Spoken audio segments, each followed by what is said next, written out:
the dead of night. It has nothing to do with time. It can happen in sunshine or in moonlight, in the best of weather or the worst.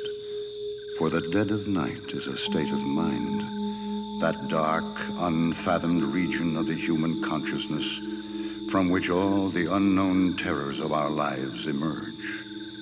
The dead of night exists in all of us, and no one knows at what strange, unexpected moment it will make itself known. And so tonight, for your entertainment, 3 tales, one of mystery, one of imagination, and one of terror. How'd you get way out here? Well, I'll tell you why I came. One of the fellas in town that buys eggs from you said he saw an old wreck of a car. Oh. That it was in the barn, so I figured maybe there's something left of it, you know, that I could put together. Well, I got one. I don't think you'll think much of it, though. I'm sure I'll never know how I got to a time and place no one else in the world remembers. I only know it started on a Sunday morning in an old barn off the county road. My name is Frank Cantrell. When it happened, I was a senior at Point College in Heilsburg, Illinois, my hometown. Oh, my God.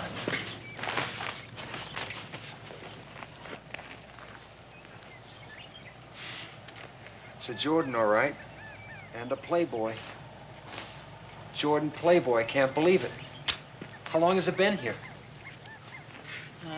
Happened in 26, as I recall. What happened? This dude was racing a train out on the county road, and he tried to beat it to the grade crossing, and he didn't make it. The engine hit the rear wheel there and flipped her over and killed both him and his girl. Young folks, too. They weren't any older than you are. How much? Yeah. Let you have it for $100. Mister, you got a deal. It's none of my business, but what do you want it for? I'm gonna restore it. Go on. Make it run again? More than that, I'm gonna put it back just the way it was in 1926. Well, she's all yours now. And so she was, all mine. The right rear wheel and spare, hopeless wads of wires, spokes, and twisted rims. The body caved in, and the motor a mess. I didn't mind it a bit. I traded a Winton nameplate and hubcaps, plus a Saxon hood, to a man in Fairfield, Connecticut for 2 Playboy wheels. And they arrived, rusty, with some of the spokes broken and loose, but just what I needed. And I restored that car, sanded off every scrap of paint, took out every dent and bump, welded every tear, and burnished every weld. It took a long time, but at last it was done, repainted. Every nickel-plated part restored, re-nickeled, and replaced. The seats reupholstered, everything complete to the final missing part. A Jordan radiator cap, which I traded a Duesenberg floor mat. Just for the fun of it, I decided to put the old license plates back on, and even had the original ignition key in its old leather case. At least, I thought it was just for the fun of it. Frank, you'll get a ticket using those old plates. Well, it'll be okay just this once, Mom. I'm only going to Cresswell. Along the old county road. The old county road? But why go that way? You can get there to Cresswell on the highway in less than 10 minutes. I can't go that way, Mom. Why not? Listen. Look at this car. It's exactly the way it was in 1926. I can't drive it on a 4-lane highway. Heck, back when this car was new, that old road was the highway. I'll bet it was driven there many a time. Anyway, that's where it has to be, and that's where I'm going to take it tonight.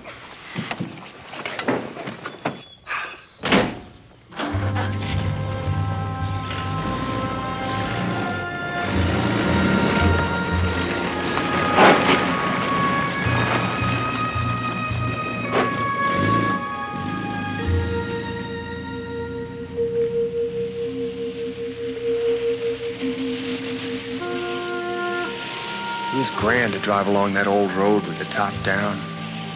Summer air streaming over my face and through my hair. The air alive with the heavy fragrances of summer darkness. I wasn't even thinking. just living and enjoying.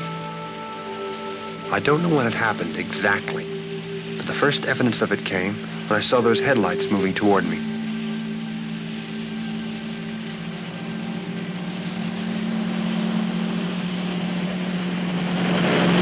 Holy mackerel, a moon!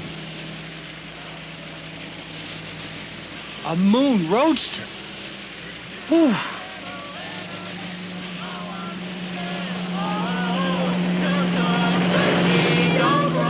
A Haynes Speedster?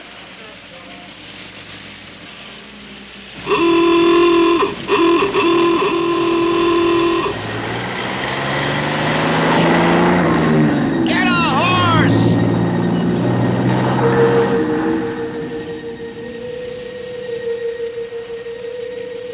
I've read about time with a capital T, but can't say I ever really knew what it meant. However, that night, as I left the old county road and drove into Cresswell, I thought maybe I was beginning to understand. I remembered what someone had once said. I think it was Einstein or somebody like that. He compared time to a winding river with all of us in a boat drifting along between two high banks. And we can't see the future just beyond the next curve, or the past beyond the curves in back of us. But it's all still there, as real as the moment around us. To which I now add my own theory, that you can't drive into the past in a modern car because there were no modern cars then. And you can't drive into 1926 along a 4-lane superhighway. But my car and I, the way I felt about it anyway, were literally rejected that night by our own time. Moving along that old road through the summer evening, simply drifted into the time my Jordan belonged to.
Driving like a fool, as usual.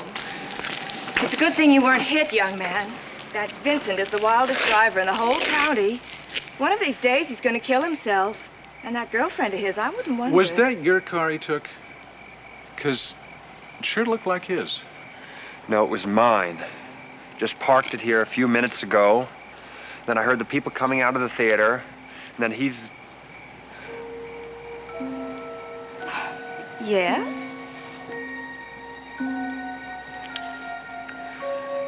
Maybe I'll bring it back. Why don't you go down to the station house and report it? Use our name if you like. We saw the whole thing. No, it's all right. I'm sure he'll bring it back. Thank you for your help. Afraid we didn't give you much. You change your mind, though, and decide to report it. Our name is Dorset. It's Dorset? Thank you. Good night, young man. Good night. My grandmother used to live in Cresswell. When I was a boy, I used to visit her and play with the boy next door when he visited his grandparents. Their name was Dorset. I knew these people, but they didn't know me. Of course, how could they have? They wouldn't even meet me for another 40 years. And I would be 12 years old then, and they would be in their 80s. There was nothing I could do about the theft of my car. Report it to the police, try to explain to them who I was and where they could reach me, show them my driver's license with a date on it. Somehow I knew my car wasn't coming back. So all I could do was walk and wonder what I was going to do now, here in Cresswell on a summer night in 1926, 30 years before I was born.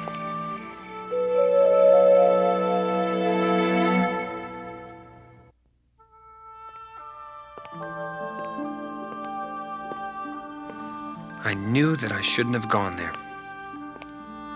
but I couldn't help myself. If I went up on that porch and rang the bell, a man or a woman would answer it. And maybe a 9-year-old boy, sleeping upstairs, would call down to ask who it was. A 9-year-old boy who one day was to become my father. But I couldn't go up on that porch and ring that bell. I knew that. I was here by sufferance or accident. I drifted into this time, but had no right to intrude on it.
I'd spent the night in Cresswell, a visitor from another time.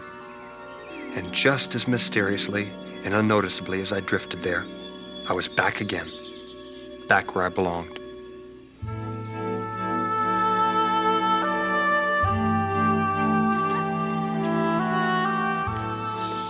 I met Helen Macaulay when school started up in September.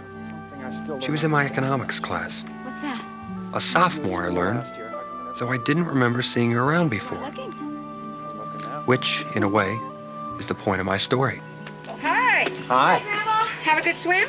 Oh, it's beautiful. You ready for a bite to eat? Oh, we sure are. Oh, I'm famished. You just dig right in. There's plenty for everybody. Don't worry, he will. Honey, will you go get those other sandwiches up there? Say, Frank, Helen tells me you're interested in old cars. Yeah, I restored them. Hey, you got anything good going for you right now? Yeah, I'm working on an old Duesenberg. Ah, that sure is a good old car. Yeah, it is. But it'll never replace the one that was stolen.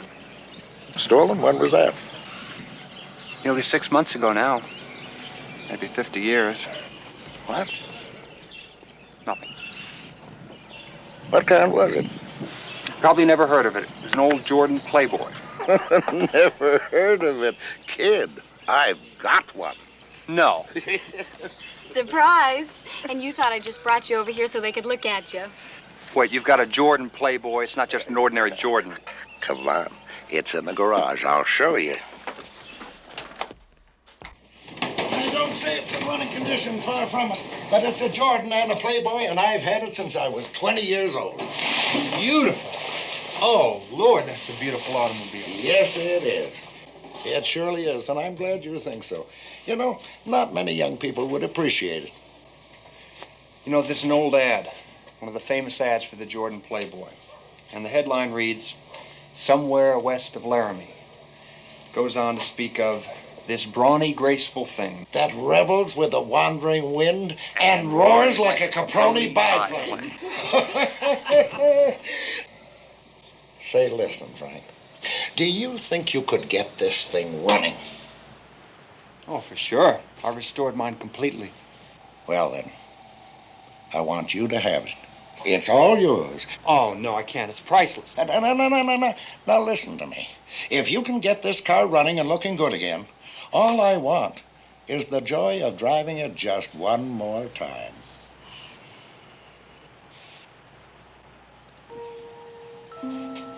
Mr. McCauley, what's the original paint job on this? Well, it used to be a beautiful forest green.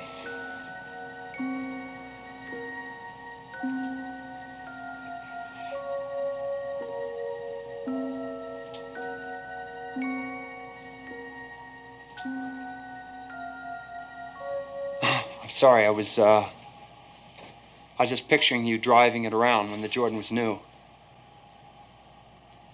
A car like this must be quite a temptation to open her up now and then. Now and then. All the time. Oh, if my parents had only known. Do you know that he almost got us killed one night? Just before we were married. How? Foolishness. Just plain foolishness. We were racing a train. We were racing? It was the thing to do in those days. I don't remember being asked. We almost beat it, too. We were actually ahead of it. And then we came to the grade crossing. No gates, just the crossroad going right across the tracks.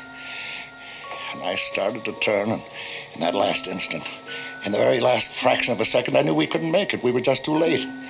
So, I didn't turn, and we tore along the road beside that train. The engineer leaning out of his cab, shaking his fist and cussing us out for all he was worth. Where did that happen? Just outside of town, coming home from Cresswell. Listen, did something delay you that night? I mean, just a few seconds, just long enough so that you knew you couldn't try and cross in front of that train?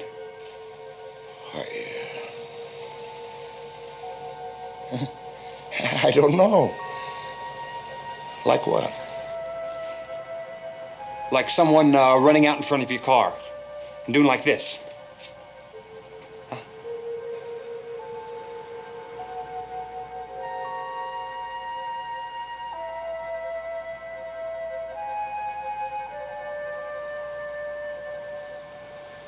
No, Frank, I'm afraid not. Why? I don't know. I just kind of figured that's the way it happened. It's not important. You know, I don't even remember why we were in Cresswell that night.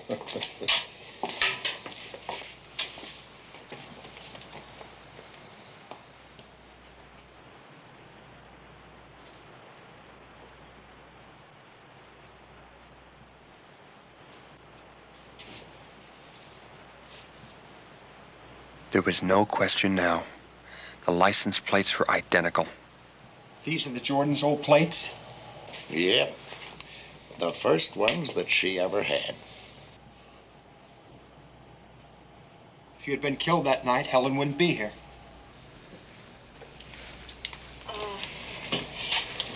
Frank, we gotta get going. Huh? We've gotta get going. We're late.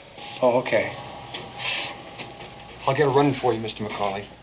Just fix her up just the way she was. Give her a second chance, eh? Or a third.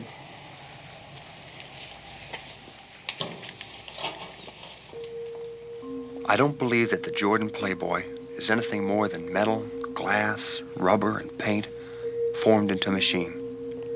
And yet, I can't stop myself from feeling that when that old Jordan was restored by me, given a second chance, as it were, it went back to the time and place that would give Vince McCauley and his girl a second chance too. Because someone on that July evening in 1926 had dashed in front of their car, delaying them for 2 or 3 seconds. I had intruded on that time just long enough for Vince McCauley to change his mind about trying to cross in front of that train, live to marry the girl beside him, and eventually have a granddaughter named Helen, the girl I was one day going to marry. And just like her grandparents did almost 50 years before, we'd leave on our honeymoon in the very same car. This brawny, graceful thing, which revels along with the wandering wind and roars like a Caproni biplane. My beautiful Jordan Playboy.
Carl, please go back to work. Don't speak now.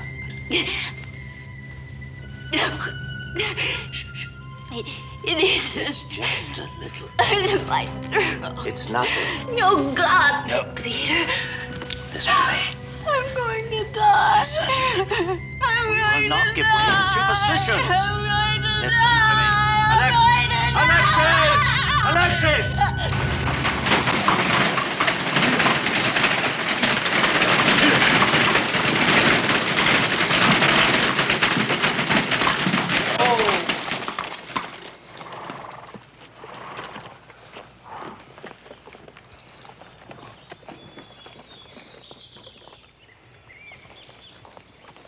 Cook, inside.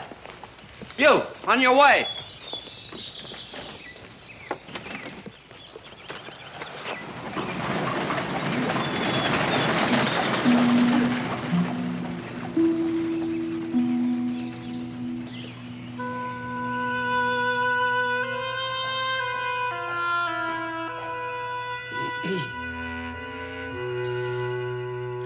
Put it on the desk, Carol.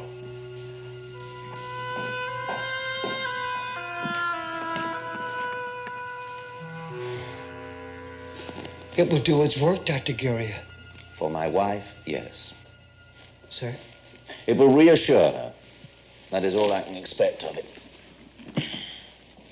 Sir, you do not believe that it will stop? I do not believe there's anything to stop, apart from a venomous insect or a rodent.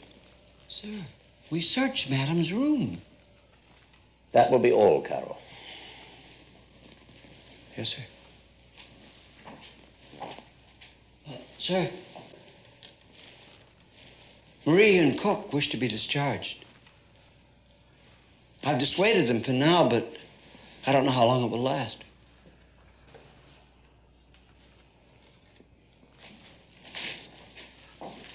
Oh, Carol. Yes, sir? Inform the servants that if they do not stop telling the townspeople what has occurred here, they will not have to seek discharge. They will be freely granted it. Yes, sir.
Michael. Professor? I knew you would come. I cannot tell you how pleased I am to see you. What's wrong? Your letter only said that Alexis was not well. Let us talk in the study. I imagine you were surprised to see me answering the door. Well, I did wonder where Carl was. He's sleeping, poor fellow. He's been doing the work of 4. All the other servants have left. Why?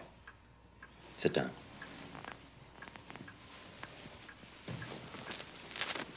Did you notice how empty the streets were? Yes, I did. Where are all the people? Huddling, terror-stricken in their houses, I expect. I don't understand. You saw what is hanging on the windows and the doors?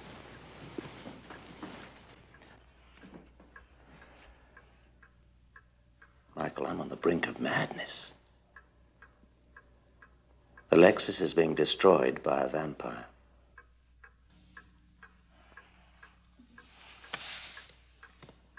What? Each day she sinks deeper. I can't deal with it. I simply can't deal with it. Professor, sit down. Please.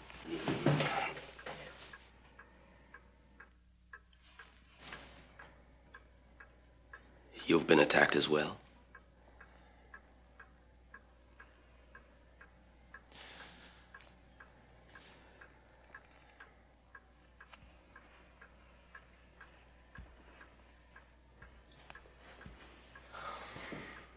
Michael, I just don't know what to do anymore. I've had every inch of countryside searched. Graveyards ransacked. Crypts inspected. Nothing. Yet there is something. Something which is draining us of life. I can't see it. I can't hear it.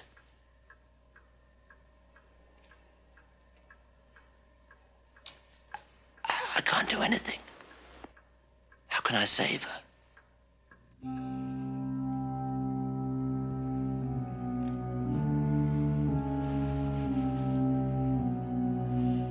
God, how long has she been like this? Days and days. Retrogression has been constant. Michael. Yes.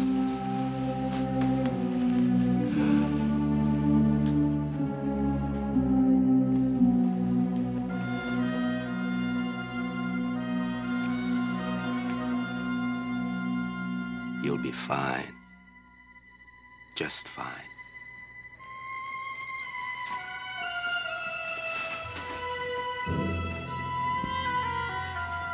I don't understand why you didn't call me sooner, Professor. But never mind. She'll be all right now. Tonight, we'll watch together.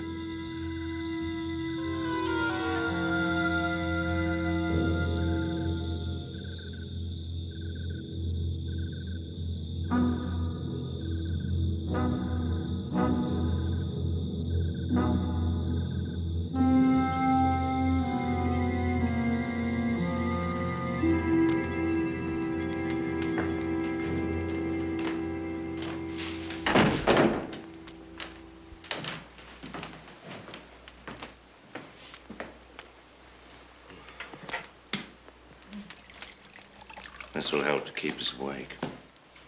Thank you.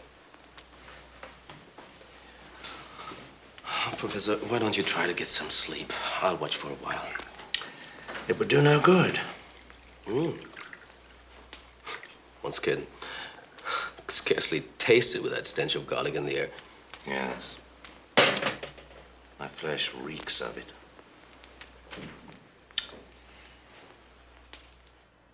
I do not know what will happen to this town until this creature is discovered and destroyed.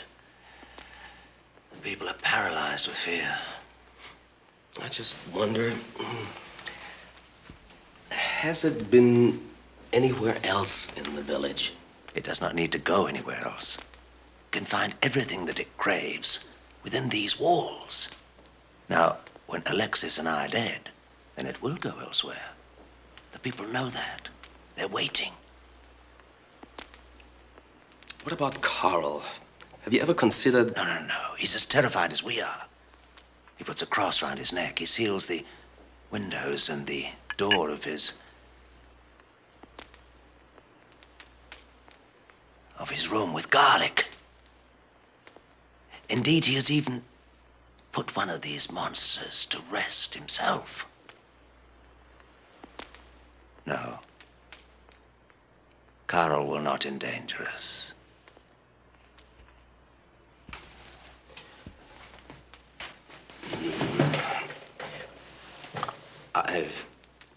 It seems impossible that men of science like us Yeah. How could science affect this horror? Science does not even believe in its existence. If I was to get the topmost men of science into this room, they would say, my friend, you are deluded. There is no such thing.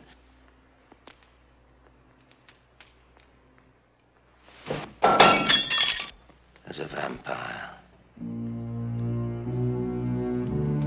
Michael. Michael.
Graveyards, the crypts. Is it possible it's still in this house? The attic? The cellars? Oh, I don't know, sir. I never thought of that, sir. Look, Carol. Search. It's our last chance. One more night, she'll be gone.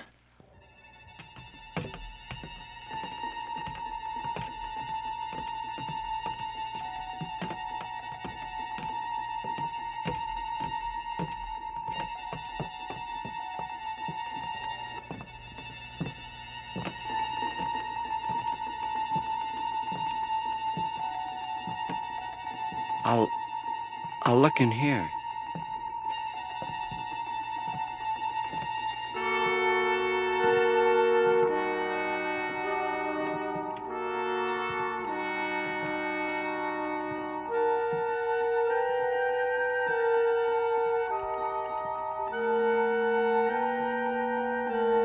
Doctor!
Sleep well, my dear. Your nightmare is ended.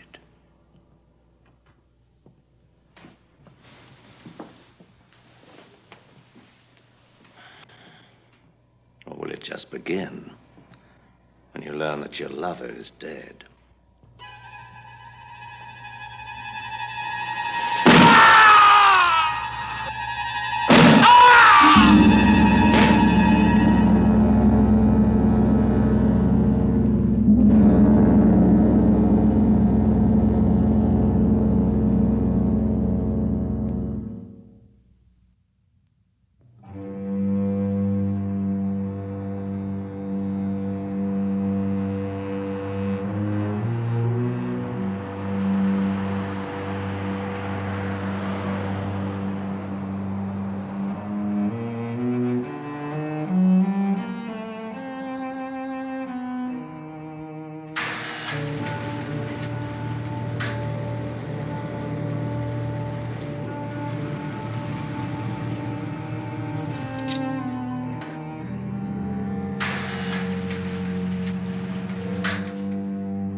Hello. Alma? Oh, hi. How you doing? I'm fine. Did you just get in? Yeah, a couple of minutes ago. Oh, how was the flight? It was okay. Good. Alma, what's wrong? Well, nothing is wrong, nothing. I'm a little tired. You didn't call your mother, did you?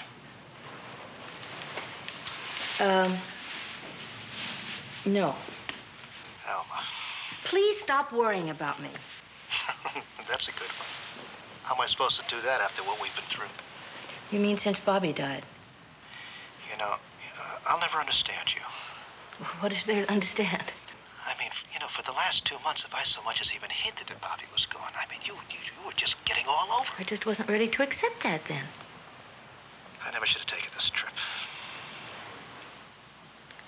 Just stop worrying about me. Not as long as you continue to keep seeing those phony psychics and spiritualists. Do you understand? There won't be any need for that anymore.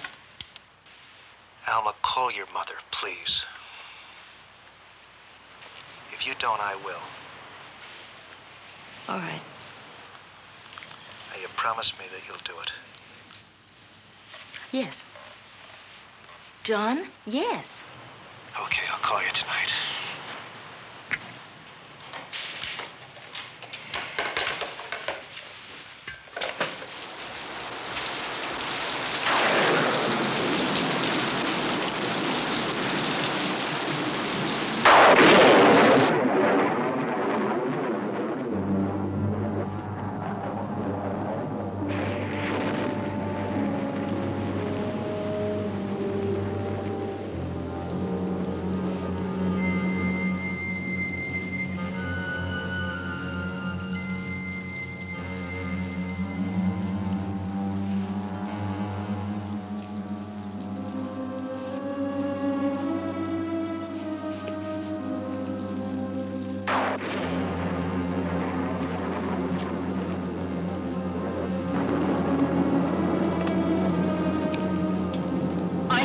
command thee, Euronymous, to do whatever I desire. For thou art conjured by the name of the everlasting, living, and true God, Heliorem. Come fulfill my desire and persist unto the end in accordance with my will. I conjure thee by him to whom all creatures are obedient, by the ineffable name, Tetragrammaton, by which name the elements are overthrown, the air is shaken, the sea is turned black, fire is quenched, the earth shudders, and all of the host of things in heaven, of things in earth, of things in hell do tremble and are confounded. Euronymous, Prince of Death, return my son who drowned by accident.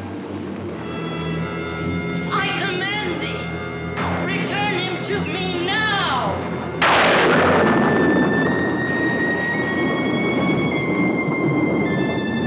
Return my son to me, my son who drowned by accident.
Hello?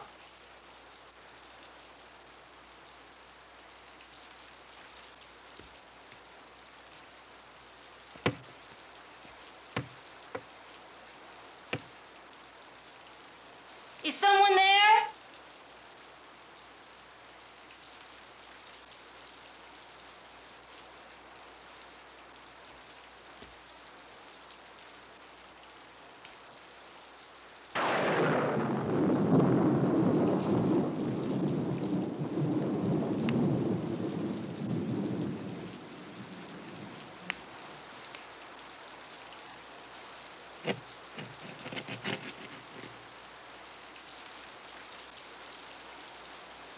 Who is there, please?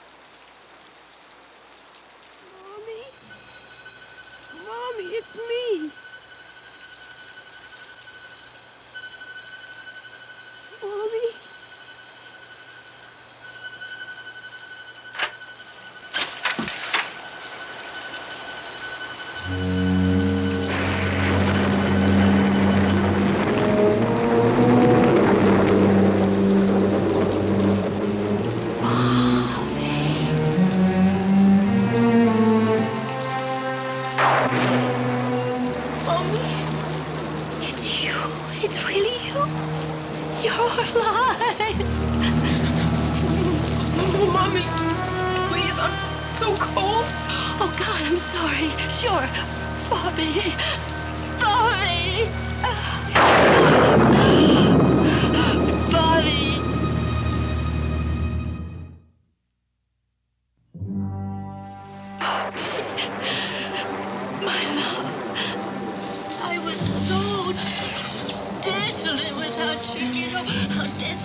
I walked miles and miles in the rain.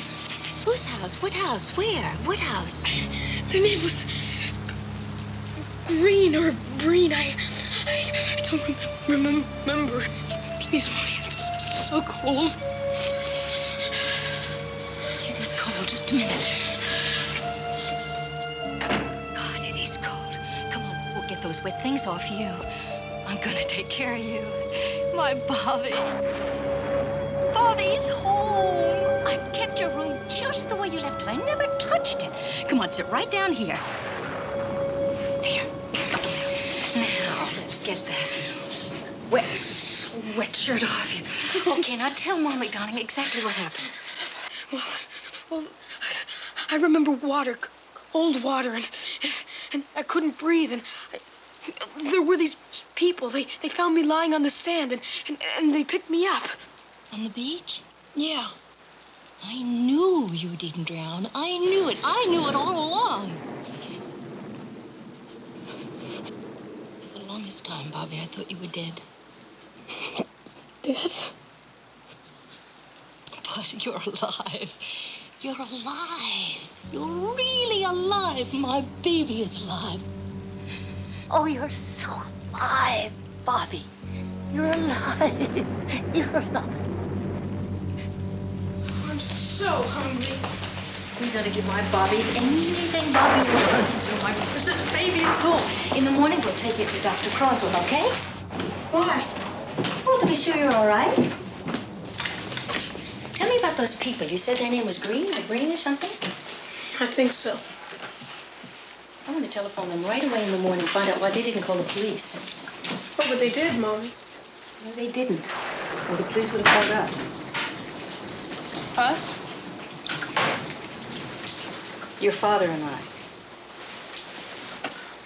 Where is he? He's on a business trip. I can't wait for him to telephone. Oh, boy. He's not going to believe me. Okay, Bobby, now what would you like to eat? I don't know. Oh, come on, some soup, Cocoa? I know. One of those sandwiches you like. Oh, that is a good idea. If I told your father we were eating tuna fish at this hour. Mommy? Let's see. What now? How many doors in the house? What? How many doors in the house? Well, that's a funny question. I don't know. I think you know as well as I do. There's the front door, right? And the garage door. And the family room door. That makes 3. Darling, are you sure that Was I always a good boy, Mommy? Of course you were a good boy. And did you love me? Did I love you? I do love you, darling, from the bottom of my heart. And were you nice to me, Mommy? Why are you asking me these questions? Were you nice to me, Mommy?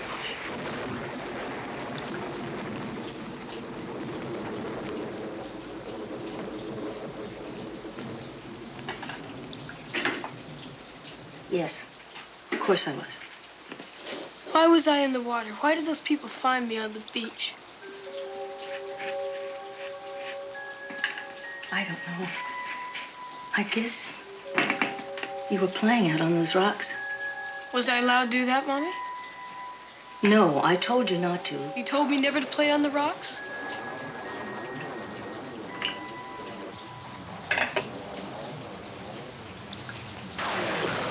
Eat your sandwich, darling. Don't want it. You said you were hungry, and that is the most I don't want it! Okay. You make a suggestion, and then I'll make you whatever you'd like. I want to play a game. A game? Hide and seek. You're tired. Why don't we get some sleep, and then in the morning, I'll wake up and we'll play every game you want, all right? I want to play a game now! Bobby!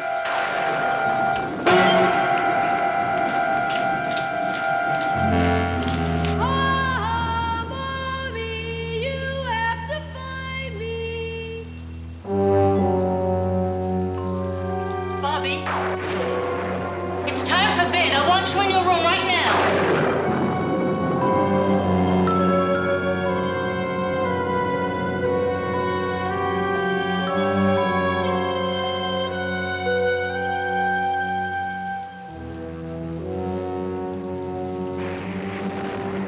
Bobby, where are you?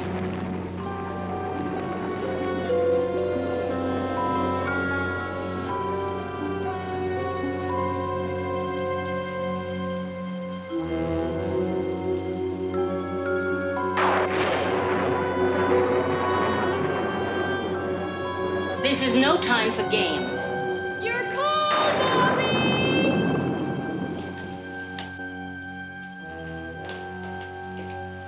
Bobby! Bobby, stop this!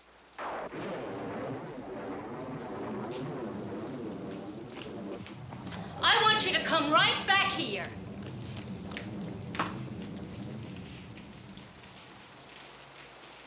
Bobby, please, don't do this to Mommy.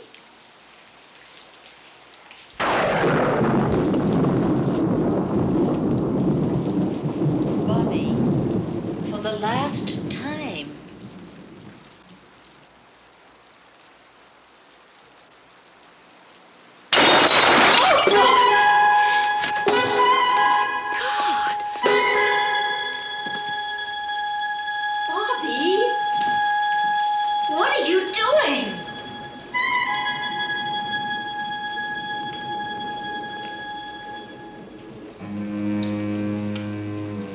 Aren't you glad the lights are out now, Mommy? That make the game more fun?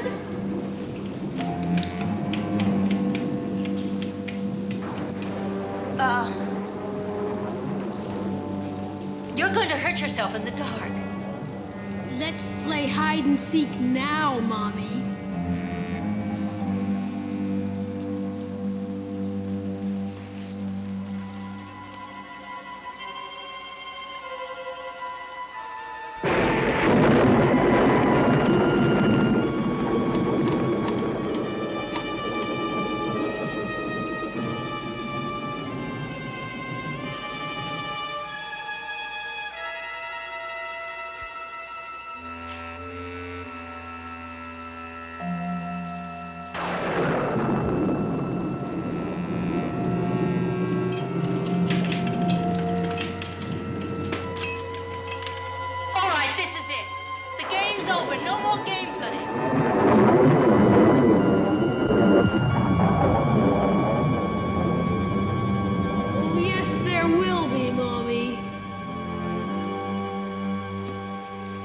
Bobby,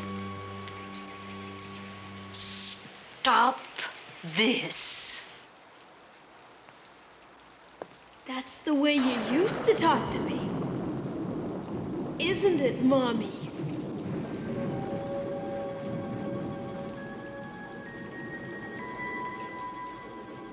Please, you're frightening me. You could have hurt me before inside. Don't you realize that?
Until tonight.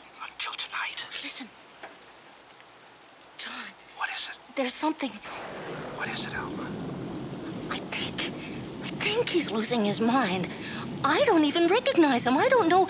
Do you know what he just did? Do you know that planter at the top of the stairs? At the top of the stairs? He just pushed that down on me. Pushed it down? Pushed it down on me!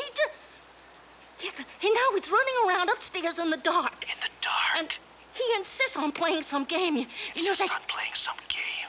Why are you repeating everything I say? Repeating everything you say?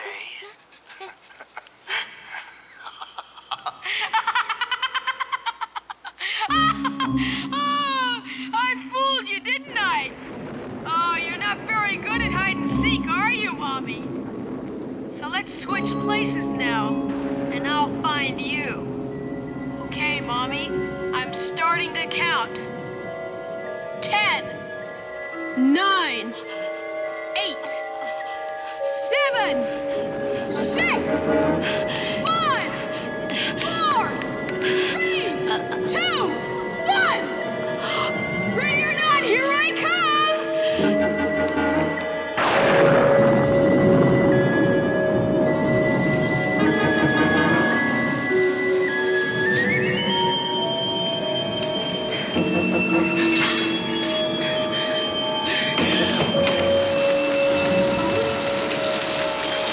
Better hide, Mommy!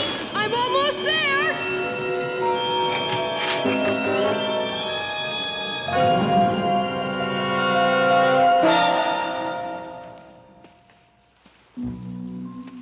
Is this where you are, Mommy? Are you hiding in the kitchen?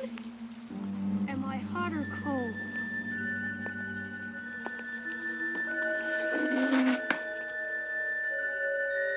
Oh! Look what I found. A big, sharp knife. But where is Mommy?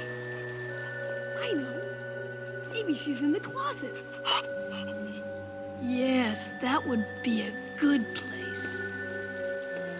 Closet is a good place to hide. Isn't it, Mommy? Isn't it?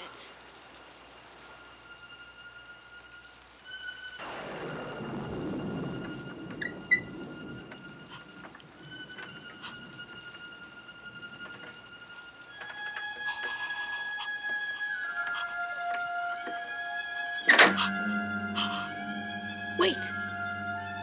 I think I hear you upstairs. You fooled me, Mommy! You made me think you were downstairs when you were upstairs all the time. Well, here I come! Ready or not?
Bobby knows you're in here, Mommy.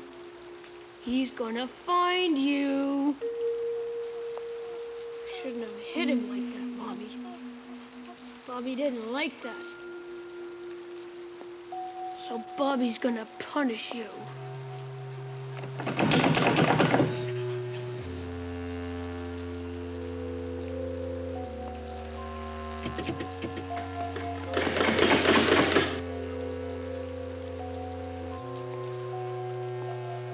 Oh, what's this?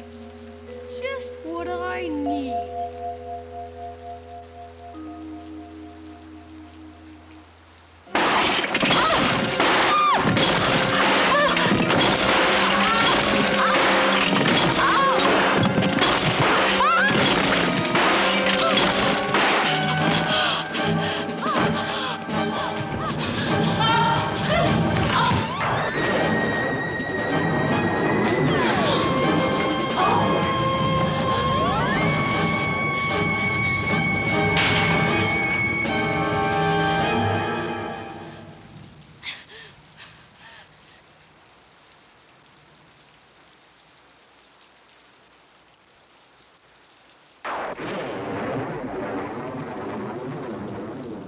Bobby's gonna get you. Bobby's gonna get you, Mommy.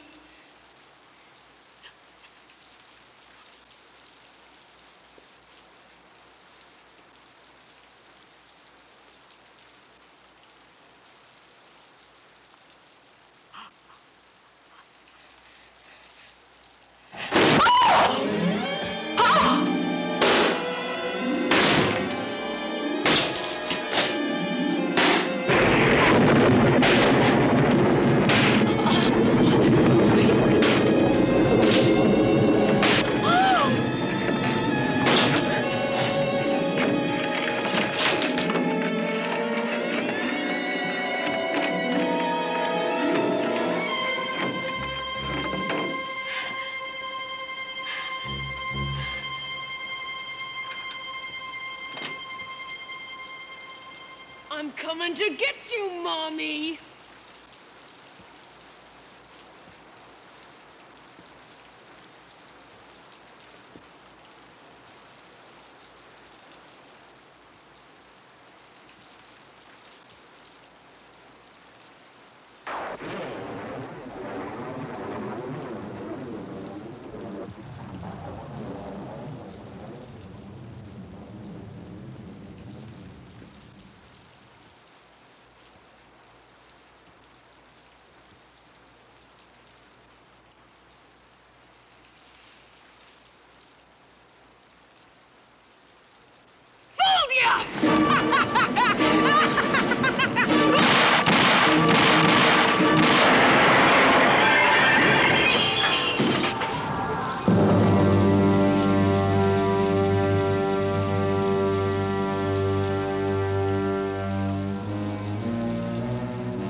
You lied, Mommy. Bobby didn't drown by accident. You knew that. Bobby drowned himself to get away from you. You see, Bobby didn't want to come back, Mommy. No, Bobby hates you, Mommy. So he sent me instead.